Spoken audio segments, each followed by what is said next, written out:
I never thought a routine grocery run could become the most terrifying night of my life.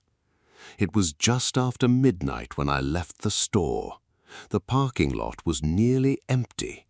A few scattered cars sat beneath flickering light poles, their long shadows stretching across the wet asphalt.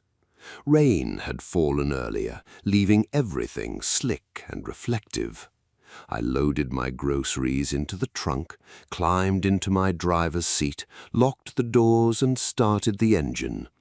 The dashboard lit up. The familiar startup chime played. Then my infotainment screen displayed a message, connecting to Apple CarPlay. I frowned. My phone was still buried somewhere inside my purse. A second later, another message appeared. Connected to user 99. I froze. That wasn't my device. I checked my Bluetooth settings. My phone wasn't connected at all. The screen flickered. Then a live video feed suddenly filled the display. For a moment, my brain couldn't process what I was seeing. The camera angle was low, dark, shaky, pointed directly at the back of my head. I could see my own hair, my shoulders, my hands gripping the steering wheel. The video wasn't coming from outside the car. It was coming from somewhere behind me, inside the vehicle. A rush of cold swept through my chest. I slowly looked around. The back seats were empty. The parking lot outside remained silent. The feed continued moving slightly, as if someone was holding the camera. Then the speakers crackled. Static hissed through the cabin. A distorted voice emerged, barely above a whisper. "Don't look back." I couldn't breathe. The voice continued. "Just start driving home." Every muscle in my body locked. I reached for the door handle. Nothing happened. The electronic locks clicked loudly. Locked. I hit the unlock button. It immediately locked again. The windows wouldn't respond either. My heart pounded so hard I could hear it. The voice returned. "Please don't make this difficult." I grabbed my phone and tried calling 911. No signal, not one bar, which made no sense. The grocery store sat in the middle of town. The video feed shifted. For a brief moment, the camera tilted upward. I saw the inside of my trunk, the groceries, the emergency kit, and something else. A shoe, a black boot, attached to a leg. Someone was inside the trunk. The distorted breathing through the speakers became louder, closer. Then I heard a sound that didn't come from the audio system, a faint scrape directly behind me from the folded rear seat. The video feed suddenly zoomed closer to the back of my head. The voice whispered again, "Drive." The shifting weight behind my headrest moved again, slowly, deliberately. Something pressed against the back of my seat. I felt the fabric indent. Then a hand appeared on the screen, pale fingers reaching towards my shoulder, not from the camera, from inside the car, right behind me. The next thing I remember is waking up in a hospital parking lot at dawn. My car was still running. The doors were unlocked. The trunk was empty. Police found no signs of forced entry, no hidden devices, no fingerprints, nothing. They assumed I suffered a panic attack. Maybe they're right, maybe. But I sold the car 2 weeks later because after I got home, I reviewed the photos on my phone.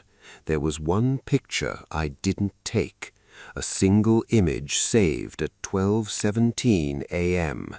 The picture showed me sitting in the driver's seat, taken from the back seat, and written in the fog on the passenger side window were 6 words: "Thank you for the ride home."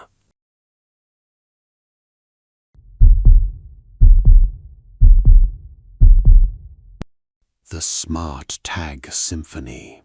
I used to think those tracking device alerts were a good thing. A little creepy maybe, but useful. A safeguard. A warning that someone might be following you. Now I know they can also be the last warning you ever get. It happened on a Tuesday night. I had stayed late at work finishing a project and missed the last train home. Rather than wait 30 minutes for the next one, I decided to walk. The route cut through a large city park. During the day, it was full of joggers, dog walkers, and families. At midnight, it felt abandoned. The paths were empty, the fountains were off. The only sounds were distant traffic and the rustling of leaves overhead. I had my headphones in, listening to a podcast, when my phone vibrated in my pocket. I glanced down. A notification filled the screen. Unknown tracking accessory detected moving with you. I stopped walking. My stomach tightened. I had heard stories about people slipping trackers into purses and backpacks. The app opened automatically. A map showed my location and a message explaining that an unidentified tracking device had been traveling with me for nearly 20 minutes. I checked my coat, my backpack, my pockets. Nothing. The app offered a button. Play sound. The idea was simple. If a tracker was nearby, it would begin chirping so you could locate it. I pressed it. For a second, nothing happened. Then I heard a chirp, high-pitched, electronic, coming from somewhere to my left. Before I could react, another chirp answered from the right, then another, then two more, then another. 5 distinct chirps, 5 different locations, all around me. The sound echoed through the darkness. My blood turned cold. I slowly lowered the phone. The chirps had not come from my belongings. They had come from the bushes, from both sides of the path, ahead of me, behind me, surrounding me. The park suddenly felt much smaller, much quieter. I stared into the darkness. At first I saw nothing, then my eyes adjusted. A shape, someone crouching behind a hedge, another figure near a bench, a third partially concealed behind a tree, still waiting.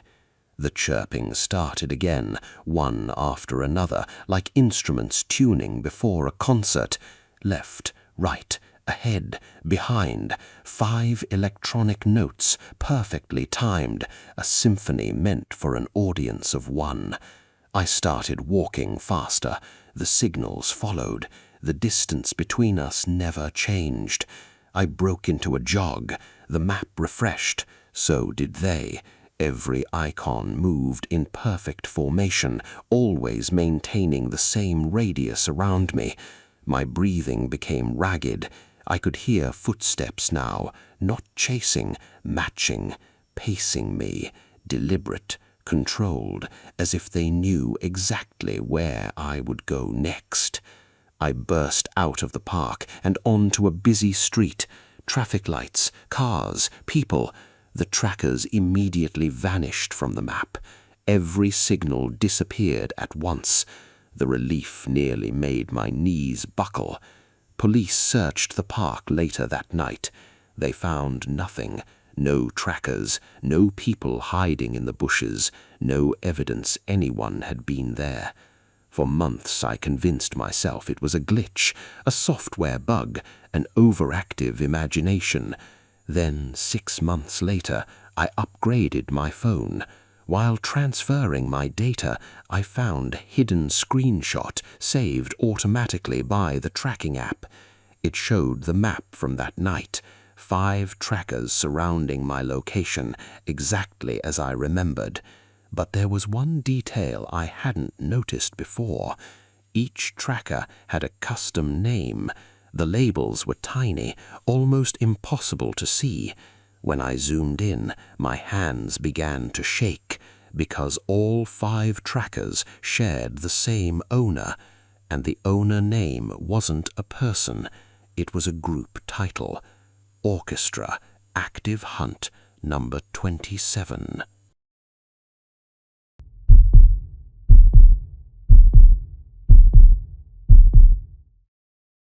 I live on the 14th floor of a high-rise apartment building in downtown Chicago. One of the reasons I chose the place was the view. At that height, nobody could look inside. No neighbors across the street, no pedestrians, no strangers passing by. Just glass, sky, and the city stretching endlessly below. It felt private, safe. At least that's what I thought. The first time I saw him was at exactly 6 a.m. I remember the time because the sound woke me up. A long scraping noise, slow, rhythmic, like someone dragging a blade across glass. Half asleep, I rolled over and looked toward the bedroom window. The sound came again. Squeegee, scrape, squeegee, scrape. I stumbled out of bed and pulled open the blinds. A man was suspended directly outside my window. He stood on one of those motorized window washing platforms used to clean skyscrapers. He wore a bright yellow safety vest and a white hard hat. The moment he saw me, he smiled. Then he waved. I laughed nervously and waved back. The encounter felt awkward but harmless. After all, window cleaners had to work somewhere. I got ready for work and forgot about it. The day passed normally. Meetings, spreadsheets, coffee, deadlines. By the time I got home, it was nearly 7 p.m. The city outside had disappeared into darkness. I changed into comfortable clothes, heated leftovers, and sat down at my kitchen table. The apartment was silent. Then I heard it. Scrape. My fork froze halfway to my mouth. The sound came again, slow, deliberate, against glass. Scrape. Every hair on my arms stood up. The kitchen windows faced the same side of the building as my bedroom, 14 stories of the ground. No cleaning crews worked after sunset, at least none that I'd ever seen. I slowly stood and pulled back the curtain. My breath caught in my throat. The same man was outside, not on a platform, not attached to any machinery, just hanging there, suspended by a climbing harness, alone, in complete darkness. The city lights reflected off the glass, illuminating his face just enough for me to recognize him. He wasn't smiling anymore. He was staring directly at me, motionless. I jumped backward and nearly knocked over my chair. The man didn't react, didn't blink, didn't move, just watched. I grabbed my phone and started toward the building security panel beside the front door. That's when something caught my eye. A small white rectangle stuck to the outside of the kitchen window. I stepped closer, my stomach twisted. It was a handwritten note, taped to the exterior side of the glass, 14 stories above the ground. The message was written in thick black marker. "You changed your routine today." My blood ran cold, because I had. For the first time in months, I had left work early and stopped at a grocery store before coming home. No one should have known that, certainly not a stranger hanging outside my apartment. I immediately called security. A guard arrived within minutes. Together we rushed to the window. The man was gone. So was the note. There wasn't a trace of either. Security reviewed the building cameras. No window cleaning crew had been scheduled. No maintenance workers had signed in. No one matching the description had entered the property. The guard eventually suggested I might have been overtired, stressed, seeing things. I almost believed him, until 3 days later, I received an envelope under my apartment door. No stamp, no address, just my unit number written on the front. Inside was a photograph, a picture of me sleeping in my bed, taken from outside the bedroom window. The timestamp in the corner read 5:58 a.m., 2 minutes before I first heard the squeegee. Written on the back, in the same thick black marker, was a single sentence: "Tomorrow, try taking the train again."